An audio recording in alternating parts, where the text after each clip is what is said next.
From the beautiful Finger Lakes region of upstate New York, this is the Dental Lighthouse Podcast. We take questions from anyone in the dental profession and discuss what it takes to win not only in dentistry, but in life.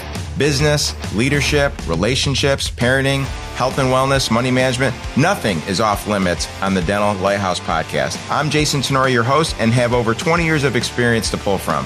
Learn from my mistakes and let me help you collapse time so you can become the best version of yourself. Hey, welcome back. Dr. Jason here, Dental Lighthouse Podcast, and I am recording from beautiful Dallas, Texas. I'm here for a DSI event. As some of you guys know, Dr. Summer Kazamel and I are speaking tomorrow to the DSI Mastermind regarding all things associates, from recruitment to interviewing to onboarding and mentoring and equity and all that stuff. And really excited to talk tomorrow. But I'm even more excited to spend a few minutes today with our guest, Miss Katrina Sanders. I'm going to read a short bio here for Miss Sanders, and then we'll hear from her, and then we'll get right into it. So Katrina this is her bio.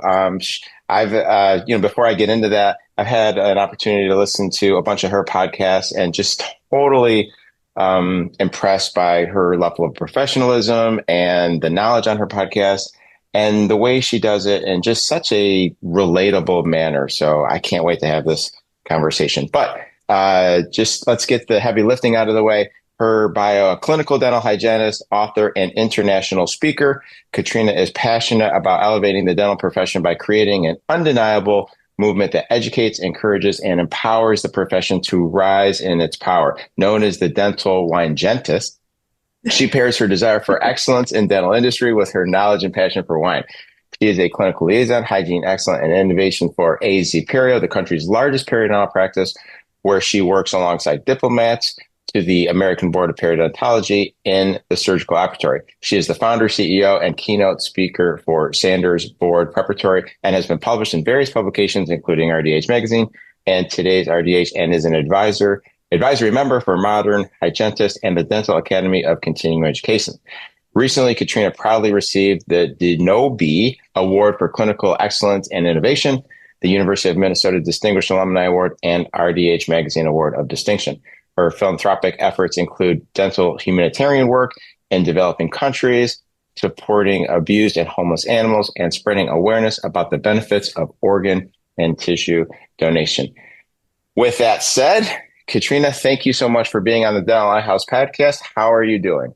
Oh my gosh. Well, I'm not in a hotel room in Texas somewhere, so I'm fabulous. And it is such an honor to be on this podcast. Also, I want to say, because as of the recording of this podcast, it is the month of October, and October is National Dental Hygienist Appreciation Month. So I just want to do a shout out to all the hygienists listening on the podcast and sending lots of love. I always say we shouldn't just have a month of appreciation. We should be appreciated all throughout the year. But of course, in the month of October, it's such a fun time to recognize and acknowledge the importance of who hygienists are and what we do. So sending lots of love. And of course, thank you so much to you for the incredible opportunity to be here today. I'm so thrilled.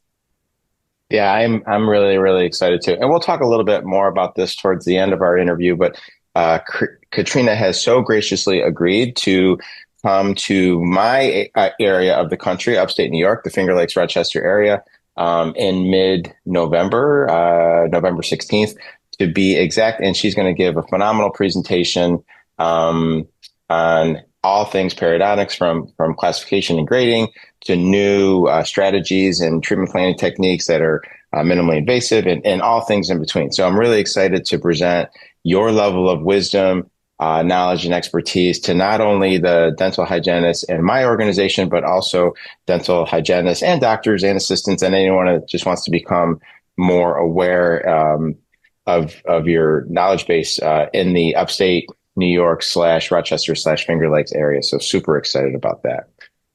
Oh gosh. So I'm excited too. And by the way, thank you for bringing me to another fun wine region in the United States. I'm so excited to be in the Finger Lakes. It's going to be awesome. It is awesome. So little tangent. So I love the Finger Lakes area. I'm obviously a little biased. It does have great wine. It does not have the best red wine, but it has phenomenal Ice uh, vine and amounts of white wines and nice wines and Rieslings, and it's a really cool place. And assuming that you can make a day or two trip out of it, then we'll have to take a few trips and maybe go up or down one of the Finger Lakes and hit a few wineries. And we'll strategically discuss the content of the presentation there you as go. we Yes. do some tastings. Yeah. It's Yeah. business. Yes. Well, you've Totally, twisted my arm. totally. I will go. Yeah, totally business, totally business. So the topic that I was hoping to talk about today, realizing that we really don't have any boundaries here, is basically the idea of how do dental practices, or more importantly, dental owners, founders, how do we best empower dental hygienists to become the best versions of themselves, to become the clinical experts, the clinical advocates that our patients so desperately need. So I would just love, based on your expertise, your experience, your wisdom, and based on all the conversations that you have with people throughout the country, I would love to unpack that and get some ideas from you, and kind of see where we can all learn from you in terms of giving our hygienists the best possible foundation to become the best they can be. So I have to thank you for even caring about this topic. I have to thank you for acknowledging that it's an important topic that needs to be discussed. And I want to thank everybody who chose to say, that looks like an interesting episode. I'm going to click that and listen to that. Because I will tell you, it is not extremely mainstream right now for doctor practice owners, associates to have a curiosity about how can I empower or leverage the strengths of my hygienists. So I just want to begin by saying thank you for caring about this topic and putting a spotlight on it. There are many opportunities, and I will share for the hygienists who are listening to this. It's important to know that you have a role inside of this. A relationship is 50-50. So as we talk today about doctor practice owners or associates acknowledging their opportunities to help develop hygienists, I also hope hygienists listening to this acknowledge that they have opportunities to A, receive that back, and B, recognize that they're also a collaborative member of the dental care team. And so you have to be open and willing and ready and prepared to really explore what a truly collaborative relationship looks like. So let's just dive right in, because the first pillar, I would say, when it comes to leadership teams and doctors working to leverage hygienists being their best starts with be collaborative. And I share that because just a couple of nights ago, I was on a podcast, on a webinar rather, and it was talking about where dental hygienists got this narrative or this label of being the prima donna or the drama queen of the office. And we actually went through this interesting history lesson of how dental hygienists were called prima donnas going back to like the 1950s. There was this really aggressive position paper that a hygienist wrote to the Journal of Dentistry in the state of Oregon in the 1970s, talking about, stop calling us prima donnas. And so part of the challenge is that there has been a bit of an us versus them mentality around how hygienists on social media talk about their doctor practice owner leadership team. There was certainly a big explosion of us versus them that came out of COVID, when hygienists maybe felt a bit more concerned about their safety returning to work, and particularly practice owners who had a financial vested interest in returning to work and getting patient care started again, were motivating their hygienists to re-enter back into work, return to work, maybe without the full safety controls or protocols put into place. And so the first space I will say where there are opportunities is in the collaborative model. So hygienist in the office, with the exception of associates, The dental hygienist in your practice is the other licensed professional. Inside of that, you have a licensed professional who has education in infection control. You have a licensed professional who has accredited education in identifying what periodontal disease looks like, identifying what gingivitis looks like, identifying what carious lesions look like, performing radiologic interpretations to know what changes in bone densities and contrasts of the enamel and things like that. You have a trained professional there. Unfortunately, because of the model of hygienists seeing their own patients and doctors seeing their own patients, most of the time our collaboration occurs when doctor comes in for that exam. That's where the collaboration happens. And that's a small fraction of our entire patient care time. I'm spending most of my time. I actually got pulled into clinical practice this morning. I treated a patient this morning. Doctor came in right at the end. So the vast majority of the time, I'm working independently by myself. Meanwhile, we are also co-treating patients. I need to know at what point does that carious lesion look like something that you, doctor, would want to restore versus that would be something that you, doctor, would feel comfortable placing a fluoride varnish or, doing some kind of advanced remineralization therapy in this area. So collaboration and creating that collaborative model becomes really important. That's high level. Let's talk about specifics. Let's talk about things like, when do you calibrate as a team? When do you, doctor, sit down with your hygiene department and say, let's look at a couple of cases. I'm going to put a black strip over the patient's name and identifiers. I'm going to put a black strip over the signature of the treating clinician. So we don't know whose patient this is. However, I want to collaborate with you and calibrate.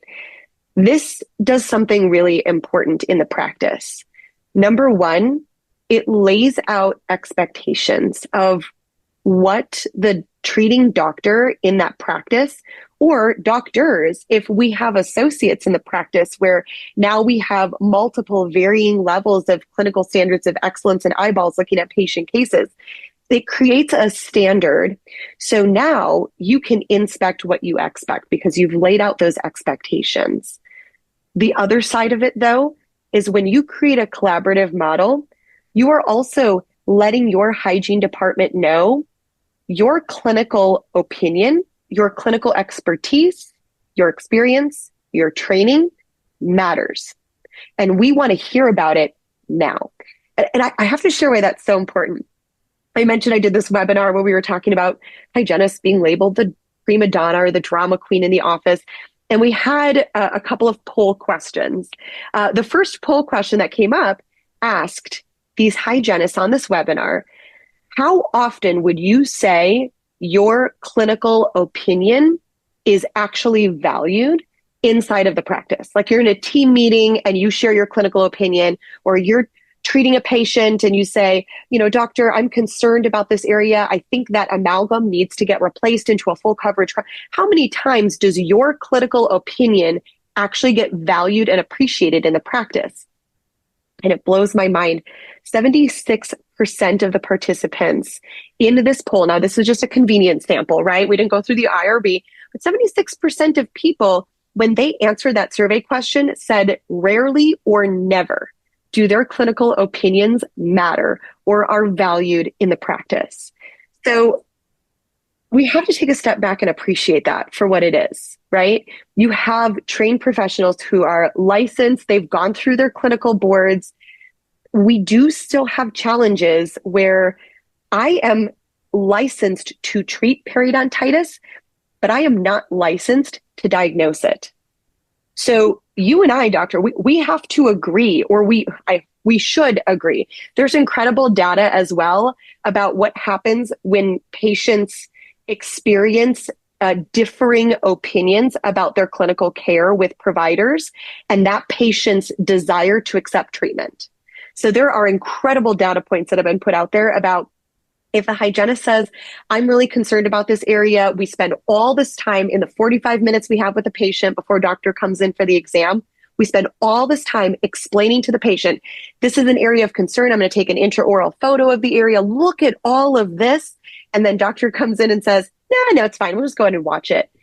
Differing opinions. And what happens to the patient's perception of their clinical journey in your practice because of that? So this impacts how well your hygiene department can thrive in a practice, but it also impacts your patient's desire to say yes and accept treatment down the road. So inside of all of that, that collaboration becomes really important. That could also include things like we are re-entering into cold and flu season once again. There are discussions about different kinds of COVID variants that are popping up once again. Perhaps asking your hygiene department, your hygienist, maybe not your lead hygienist, maybe another hygienist in the office, would you be interested in being our infection control specialist in the practice or our infection control coordinator?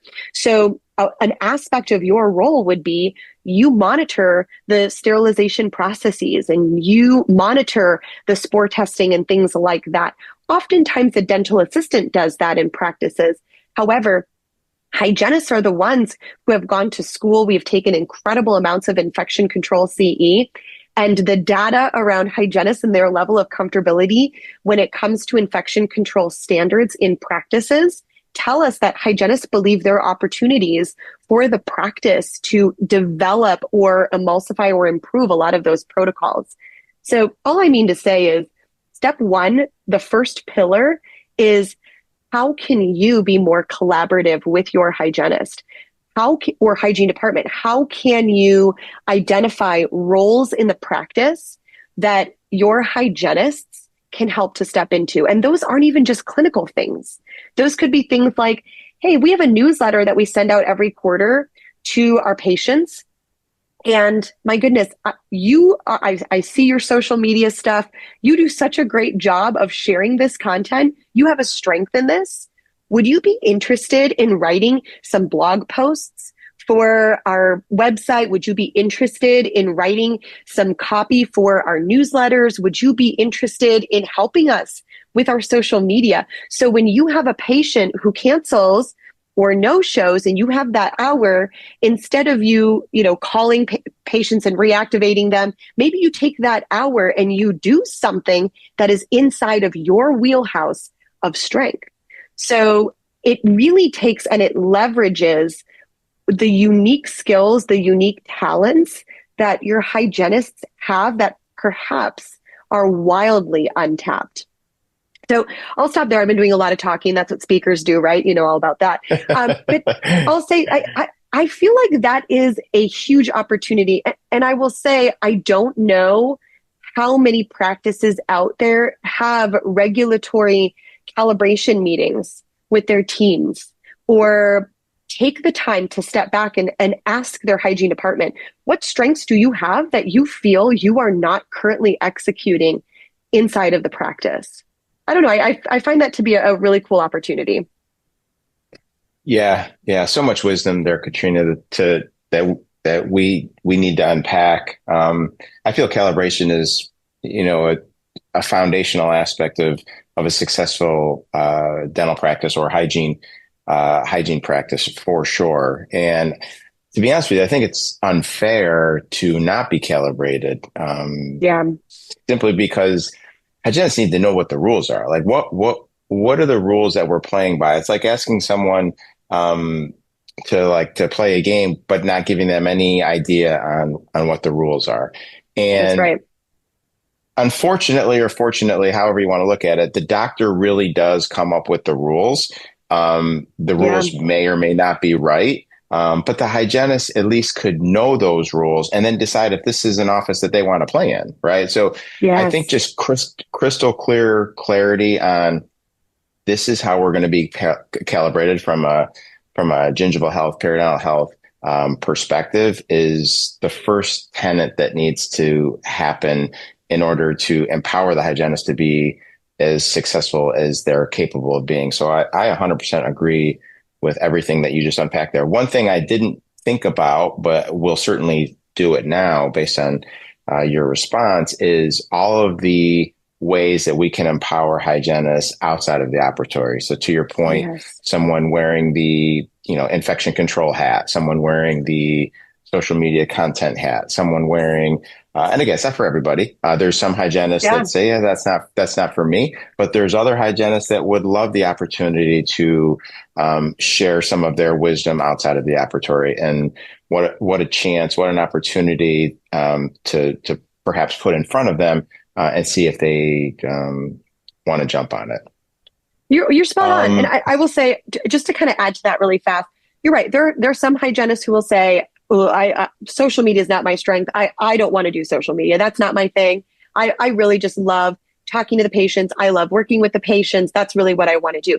But there are even opportunities inside of that as well. One of the things that we employed during the pandemic, actually, were we would record videos after the patient had received their treatment plan. They'd come in for a new patient consult.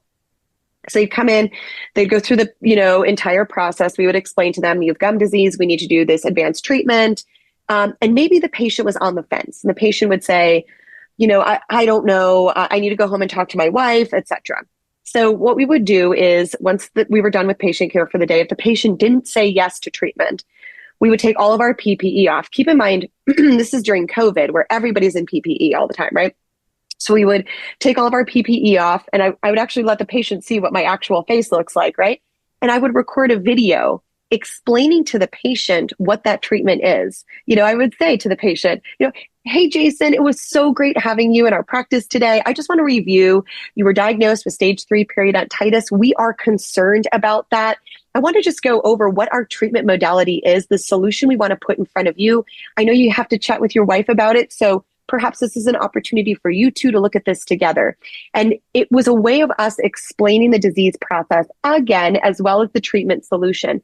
So for your clinicians who maybe don't love doing all of those extra things, but love working with patients and love communicating, and they're that trusted hygienist in the practice that those patients love, maybe they could take something like that on and say, great, at the end of the day, I'm going to record a video to all of the patients, who didn't accept treatment, who still have open treatment, and let them know a little bit more about it. So again, there are ways that we can leverage that strength that I think, because dentistry has been so focused around the hygienist producing in the office, we forget the other opportunities there. Yeah, what an awesome idea, and one that I'll certainly take back to the office on Monday. I just love that concept. Because we have, and when I say we, I'm selfishly talking about our organization, but as an industry as well. Like, just there's so many great people that have such amazing skill sets that we're just not leveraging, right? And we're not either asking them or being open to them utilizing their skills outside of the operatory, or we're just not aware of the idea. And then what you just said certainly brings it to light. I'd love to do a little bit of a pivot, and again, selfishly, talk about some of the pain points that my organization has had. And I only feel it's relevant because I do a lot of coaching across the country, and I hear these situations over and over again. So I'd love to get your expertise on it. As more and more dentists finally get on board with the oral systemic connection and how the environment in someone's oral cavity ultimately is going to affect their systemic health, I feel we're in such a powerful position to truly change the trajectory of people's lives from a healthcare perspective. And again, not telling you anything you don't know, but with patients not going to their primary care physician for years on end, but coming to us 2 to 3 times a year, like, what an opportunity. Why aren't we not taking advantage of this opportunity? So when over the last 3 or 4 years, we've really doubled down on this and really tried to give our hygienists all of the tools they need to be able to make the correct and ideal periodontal diagnosis and then subsequent treatment plans based on that diagnosis.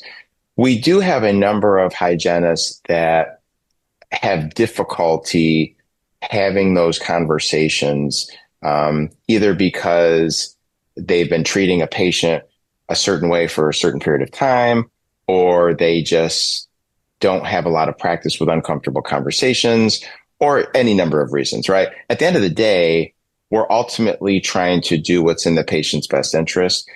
And I'm trying to coach up my hygienist by telling them that. And I always use the analogy, if you have someone that has periodontal disease, you need to confidently be able to communicate that to them, confidently be able to communicate what happens if they choose not to have treatment.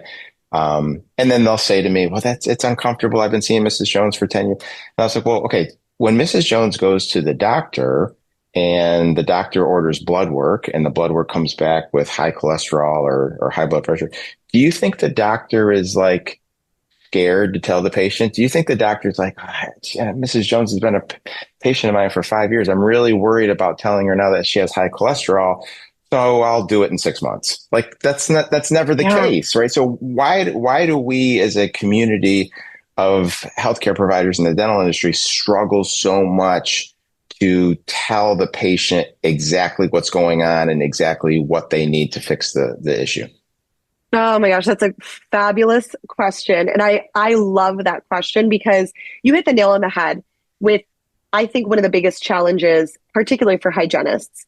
I always say this, it's so much easier for a hygienist to diagnose periodontitis, albeit we can't do that. Sorry, I'll say this again, to capture a preliminary diagnosis that hopefully our doctor's on board with and talk to the patient about periodontitis if the patient's a new patient in the practice. Right. And even 100%. better, what if that patient said to you, oh my gosh, I haven't been to the dentist in 25 years, right? Like, because the patient's already telling you, I know I haven't been in and it's going to be ugly in there. But are patients coming in every 3, 4, or 6 months? That is not necessarily the case. Our biggest challenge, dental hygienists, is that, at least I believe this to be the case, our biggest challenge is that we see patients in a perceived state of health. Our patients coming in every 3, 4, or 6 months think that they're there to get shined up and to be told they're still members of the No Cavity Club and send me out the door and on with the rest of my day. I take my car in to get an oil change and they do a complete, a checkup of everything. And that's when they tell me things like, well, your windshield wipers have gone bad and you need to get new windshield wipers or whatever. I don't know. I don't deal with that stuff. I did get a car maintenance badge when I was a Brownie Girl Scout, but aside from that, I don't know anything about cars. So I drop it off and here's what we need. One of the challenges that dentistry has is that, to your point, we have the opportunity to see our patients quite routinely, and that was intentional. Prior to the 1950s, patients would come into the dentist only if they were in pain. They would come in if they had a massive toothache, if they had a huge abscess, something was blown out.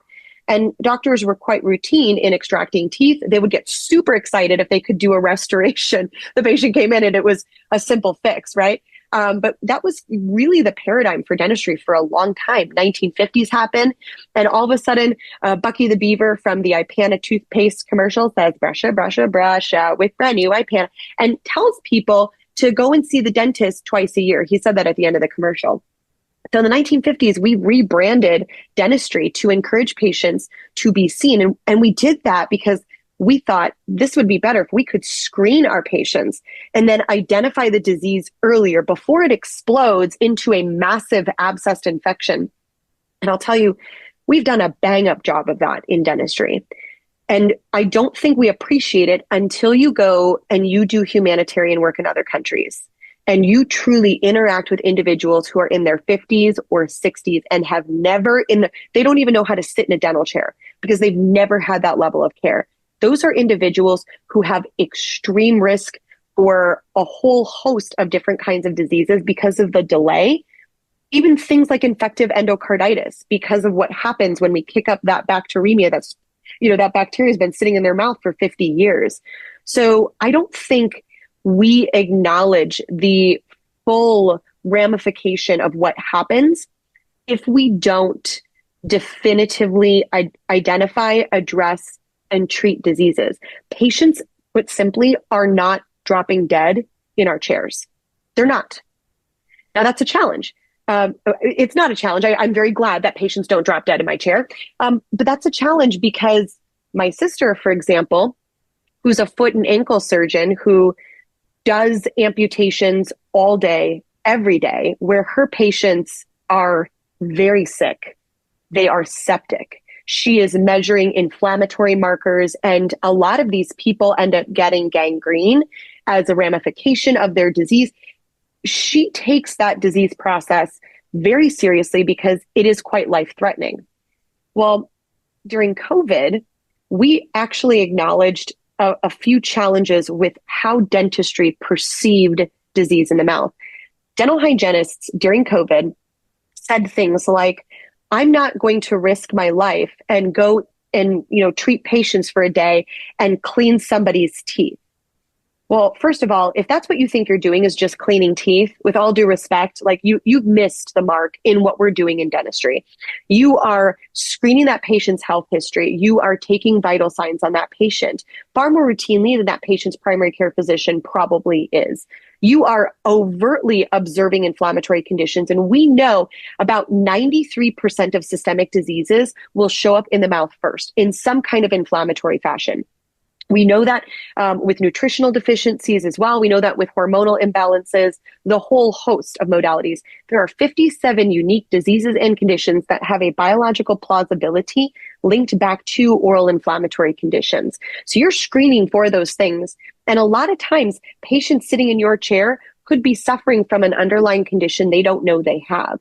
And so, to your point, a primary care physician taking vital signs, taking blood work, and telling the patient, you have this level of disease, they don't feel bad about that. It was an objective exam. Here's what I see. The good news is we caught it early and we need to treat it. Dentistry, on the other hand, for a long time thought, I'm just here to clean teeth. And it's really not that serious. There's so many other things that are contributory factors to systemic disease. Then the Pinnacle study came out. Maroof et al. In 2021, is kind of early mid 2021, captured the study that said, if your patients had uncontrolled inflammation in their mouth and they contracted COVID, they had a 3.5 times elevated risk of being admitted to the respiratory ICU. They had a 4.5 times elevated risk of being intubated. And they had a 9 times elevated risk of losing their life to COVID. So I think we have to appreciate that, because my patients, probably like most everybody else's, when COVID happened, they were doing things like they'd take their shoes off before they walked in the door. They didn't want to bring COVID particulates into the house, or they'd wipe down their Amazon Prime boxes with Clorox wipes, right? They did these things because they were afraid. Hand sanitizer, they couldn't keep it on the shelf. They were sanitizing their hands. But that's not how COVID was acquired. And we know that. COVID is acquired through respiratory particulates, through either the nose or through the mouth. And now the mouth, creating a massive source of inflammation that 93.9, almost 94% of our adult population has in their mouth, was the fuel, the charcuterie board that fed COVID if it entered the body. That, I think, changed the dynamic for dentistry. The people who were intubated, the people who were admitted to a respiratory ICU, the people who were fighting for their life from COVID, otherwise healthy individuals, there was another source of inflammation somewhere in the body. And the AAP has been able to corroborate this many times, that the mouth is one of those key noduses for bacteria and subsequent inflammation. So I do think part of the challenge for dentistry is we don't see patients dying. But what we do see are patients coming in, and when we ask them for an updated health history, they say things like, well, now I have this condition. I was hospitalized for that. I will say, I take it as a personal failure if my patient comes back in and says, I had a stroke 3 months ago. So you've been under my care, my inflammatory care, and you had a stroke. Or you had a cardiovascular event, an ablation, whatever's going on. It's important for dentistry to take responsibility and ownership over the fact that if we did not do something that we should have done, we could have helped our patient to improve their immune system so that they weren't more susceptible hosts to cardiovascular disease. Bale-Donine has said in their preceptorship over and over again, if a patient has uncontrolled periodontal inflammation, they have a 30% elevated risk of having a stroke and a 50% elevated risk of having a heart attack. Now, there are non-modifiable risk factors that my patients present with. If they have a family history of cardiovascular disease, I can't change that family history. They're, in a stressful life event, I can influence that, but I as a dental hygienist cannot help that. But a modifiable condition I can treat is the amount of plaque biofilm in my patient's mouth and the amount of inflammation that my patient has from their mouth that is now coursing through their systemic acquisition. So I think the opportunity for dentistry is to acknowledge that because we aren't in the hospital setting and we're not seeing how magnificently sick patients can get, we see them when they're mobile, when they're walking around. We don't fully acknowledge the ramifications of what happens if we don't take this seriously. So I'll give you the other side of that, which is if you care about your patients so much that you don't want to inconvenience them by telling them they have periodontal disease, by telling them that what you looked like 6 months ago and what you look like today are very different. Something has changed and I'm concerned. If you care about your patients that much, then my hope is that you also care about those patients as almost an extension of your family.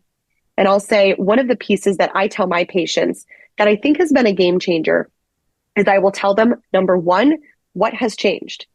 This is what you looked like last time. This is what you look like today. What has changed?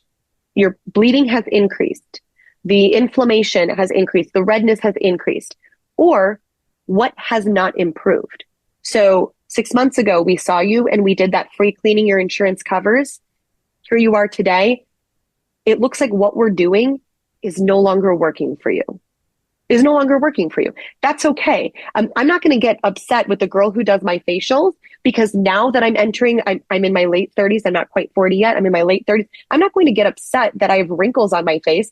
That is a part of natural aging, right? So we have to acknowledge or let our patients understand what we've been doing has worked for a long time, and that's amazing. But now you've added new medications. So your dry mouth is changing or augmenting the oral immune system. Maybe you have new conditions, and those conditions are other systemic sources that are accelerating this.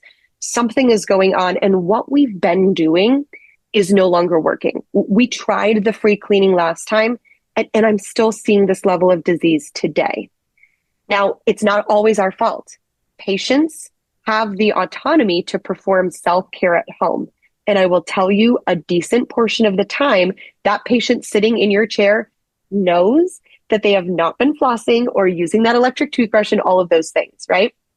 So the opportunity there is to educate the patient and ask, how often are you, and we have to ask open-ended questions, not do you brush, do you floss, open-ended. How often do you?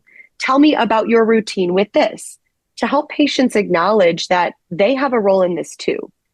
You, as the treating clinician, absolutely have a responsibility to that patient to let them know about the level of disease you're seeing and the concerns you have. However, the patient also has a responsibility to their self-care, to their own oral hygiene. And if they're not managing that aspect of it, then it's important to know it's unfair for the patient to place blame on you, the hygienist, or question, did you not do a good job with that prophy 3, 4, or 6 months ago? But rather for them to acknowledge that there are other contributory factors. The final piece I'll say, I know I've been talking a lot, but the final piece I'll say, you can tell I'm really passionate about this, is leveraging staging and grading. So now instead of saying, it looks like you've got a little bit of bleeding over there, stop sugarcoating it. Stop sugarcoating it. Explain to the patient what you're seeing. Or even better, take a photo. Take an intraoral or extraoral photo. Probe the patient, let them bleed. Put that photo up on the screen for the patient. Just ask them, tell me what you see. Tell me what you see. Because a reasonable patient is going to go, well, it looks like my gums are bleeding. It looks like they're red. And that is always, I believe, a lot easier. Getting the patient to observe the same pieces that you're observing. You're right. I'm seeing that too. And you know what? I'm looking at your trend, and that was not the case previously. So something has happened. Now, I'm alongside you on this. I want to get to the root cause of what's going on but we need to do something more today to address this. Right now, you have stage 2 periodontitis, and I'm concerned. Using that staging changes the vernacular. Patients, when they're staged, staging sounds like high blood pressure. It sounds like cancer, right? It sounds like a disease process that you can't just floss your way out of. It sounds like a disease process that, good news, we caught it early. It will never be easier, more pain-free, or cheaper to treat than it is right now. I'm telling you this because I'm concerned about you. And I think you and I have the same goal, that we want you to maintain your oral health. And right now, you are not currently in a state of oral health. But the good news is, in this stage, there is something minimally invasive that we can do to manage that. And I'd like to do that to protect you today and for your lifetime. Wow. Yeah. I mean, just tons of knowledge and wisdom there. And I agree with everything that you're saying. And then it all ultimately goes back to calibration, not necessarily from a diagnosis and treatment planning perspective, but more so from well, what do we do when, and I'm just asking this rhetorically, what is the office policy, let's say, of we've made the right diagnosis, we've educated the patient, we're truly an advocate for them, we understand how it's going to benefit them, but they balk at treatment, or they say no.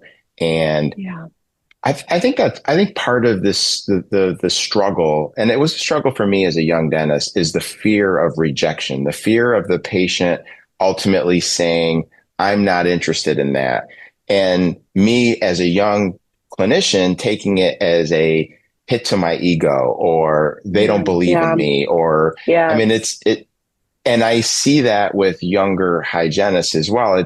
It's difficult for them to give them, you could call it bad news, to give the patient bad news, but the reality is great news. We now are able to identify this and diagnose this and treatment plan it.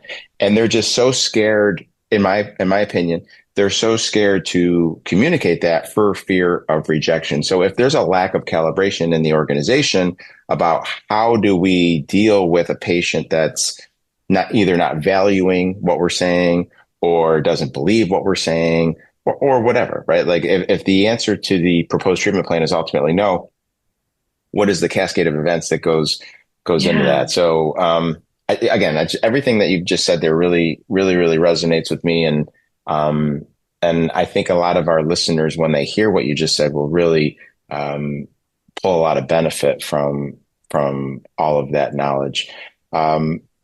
Let's do a final pivot here, because I don't want to keep you all afternoon, even though I could. No. Let's talk a little bit about the presentation that you're going to be giving in our Rochester community, Rochester Finger Lakes community. So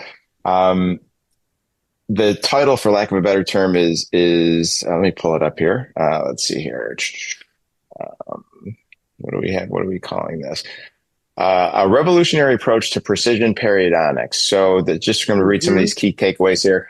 Precision periodontics, a revolutionary approach to improving periodontal outcomes, AAP, staging and grading calibration, master the latest AAP guidelines to ensure your team is on the same page, interactive and practical real-world strategies that you can apply immediately in your practice. So when I hear that, I'm hearing, okay, great. Katrina's going to come. She's going to help me and my team get clarity on diagnosis, right? And I'm assuming that your wisdom will be based in a lot of clinical areas, from radiographic interpretation to probing depths to bleeding amount probing to medical histories and stuff like that. And then I'm assuming that with the correct diagnosis will come treatment planning modalities that I would guess, just based on my binge listening to your podcast, are much more revolutionary and in line with the newest research, as opposed to just sharpen your instrument and scrape as much of the endotoxins off that cementum as you possibly can. And then you'll see health. And then do some gingival curettage on your way out too. It's a wonder why patients even say yes to perio treatment. You know what I mean? Because that's literally what we've been doing for forever. And I think that's the other side of it, right? Why do we sometimes have fears about telling our patients that they need this treatment? I think because for a long time, our perio treatment really has been, well, I'm going to do a prophy on you, except I'm just going to press harder and go deeper. That's the only difference. And the reality is, we know the concept of precision periodontics has really created this evolution around what we do. So the concept of precision periodontics was really built on top of what our amazing healthcare providers, our medical colleagues are doing. So I'll use an example. My sister, Dr. Sanders, a foot and ankle surgeon, patient comes in and they've got a diabetic foot ulcer. Well, my sister treats that with precision. She's not going to cut off the entire foot. She's going to start just by debriding the precise area where that diabetic foot ulcer is occurring. However, she also is going to recognize that the patient's diabetes is a contributory factor. So she can't remove too much tissue, because even if she removes healthy tissue, that diabetic is going to struggle to heal. They already have an immunocompromised status. They already have delayed wound healing. So she's not just going to scrape everything. She's going to be very targeted around that wound. And then she's also going to take a look at, what tools do I have in my tool belt that I know are going to help improve the immune system so this patient can respond faster. So instead of me just saying, well, because you're a diabetic, you're probably going to have delayed wound healing. When you come back for your re-eval, you know, your gums probably won't look as good as a non-diabetic. Instead of saying that, what if we did something about it? What if we had tools in our tool belt to say, because you're diabetic, because you have rheumatoid arthritis, you know, because of insert immunocompromised status, we need to employ additional steps and strategies to help your body heal during this treatment. What if instead we looked at the complexity of the pocket, the complexity of the bugs that are in there? Most of us are going in blindly. Most of us assume that there are periopathogenic bacteria in the pocket because the patient has a bleeding 5 millimeter, right? We assume that, but we actually don't know.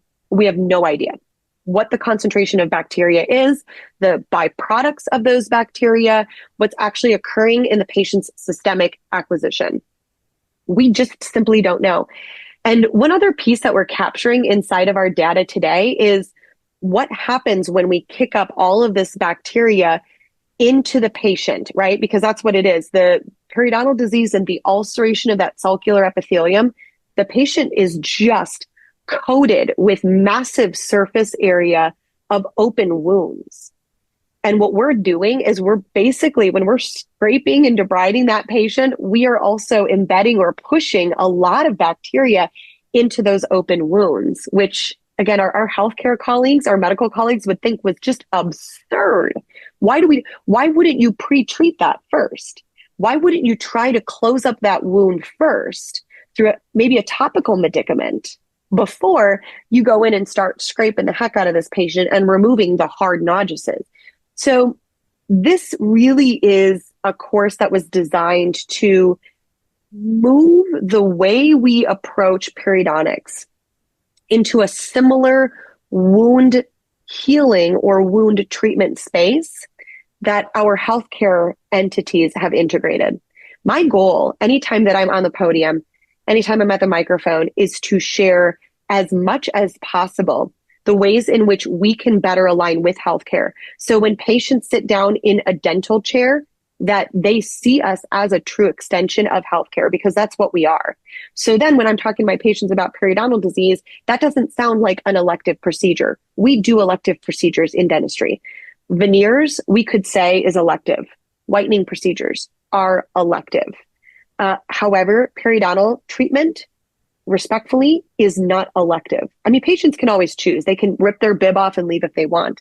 But periodontal treatment is not elective. This is a therapeutic modality that is intended to address a disease process that is chronic and low grade in many cases, but is riddled with toxins and bacteria and their byproducts. So this course is really designed to help position the provider to have really important conversations with patients and to align better to that healthcare model inside of precision. But an important aspect of this course, a lot of times I'll talk to doctors when I'm presenting this course in a city and they'll say, oh my gosh, I'm going to send my hygienists. And that's awesome. That's awesome. But again, we go back to what we talked about earlier, in our recording today around calibration and collaboration, that this really gives us an opportunity to now, send your hygienist come in, learn about this because that's really important. But now we have to take that and fully implement it. And so this course actually looks at the implementation sides of it. It's not just theoretical. And now here are the tools to help you do that. And so I'm excited. It's going to be I've presented this many times. The feedback that I consistently receive is, number one, I cannot believe I wasn't doing these things before. I'm definitely doing them now. And I'm so excited to, and then insert the blank with the thing that, because each person's going to take away multiple pearls or nuggets of, I need to implement this Monday morning and I'm ready to go. So it's a really cool course. And I'm really looking forward to meeting everybody in the Finger Lakes, Rochester area and sharing this extremely important message that I believe can help us to better position ourselves and build value inside of the work that we do with our patients. Amen. Amen. So, Katrina, wrapping up, and I'll put some of this information in the show notes, but for our listeners that would like to kind of learn more about you, be exposed to more of your content, basically do what I've done over the last 2 weeks and just listen to nothing but your podcast.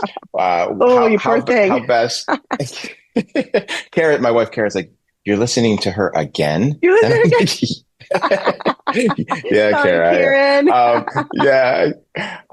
So how can they best get a hold of you?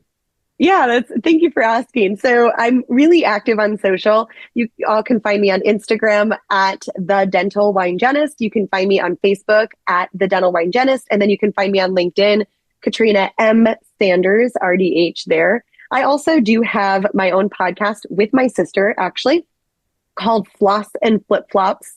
So we talk about all things from teeth to toes. And we talk about oral systemic modalities. We do a different oral systemic topic each month, which is so fun and integrative. I also have a podcast with my friends over at A Tale of Two Hygienists with Endeavor Business Media called Ask the Expert. So once a month, I do a pod on that.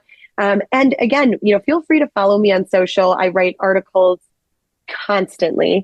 And I'm always putting my content out there. I love sharing the raw science and I love doing it in a way. Somebody told me one time that they remind me of like a millennial version of Miss Frizzle, which dates me for those of you who listening who don't, to the Gen Zers out there who don't know who Miss Frizzle is. There was a show called The Magic School Bus and Miss Frizzle just absolutely loved sharing science in a way that was digestible and fun and lighthearted. And so at any rate, I love sharing that content and I really do want to, I see myself as a steward for excellence in sharing that. So I always want to create content that meets the industry, meets my colleagues where they are. So please feel free to connect with me there. It would be a delight to, of course, connect with people ahead of time and say hello before I zip into the fabulous Finger Lakes area. So feel free to connect with me. It'd be an honor. Awesome. Well, again, thank you so much for your time. I know you're super busy and in high demand, but I really do appreciate you making some time for us and our listeners and for anyone that's interested in the course that we're having next month. I think this will give them tons of great information and context to confirm that this is the right course for them. Well, thank you so much. And I am so looking forward to seeing everybody in Rochester and the Finger Lakes area next month. It's going to be amazing. Thank you. Ladies and gentlemen, Katrina Sanders. Thank you. That wraps up another episode of the Dental Lighthouse Podcast. You have a choice today. Choose to be a lighthouse. Lighthouses are powerful and steadfast. They are beacons of light for others to reference when life gets turbulent. Go out into the world today and become a lighthouse for someone. Give more than you get. True joy comes from serving others. Start today. I'm Jason Tanoory, your host. Thank you for listening to the Dental Lighthouse Podcast. For more information, podcast show notes, or links to anything that we have discussed today, please check out our website, thedentallighthouse.com. We would love to hear from you. If you would like to get on the show, please email us at podcast@thedentallighthouse.com.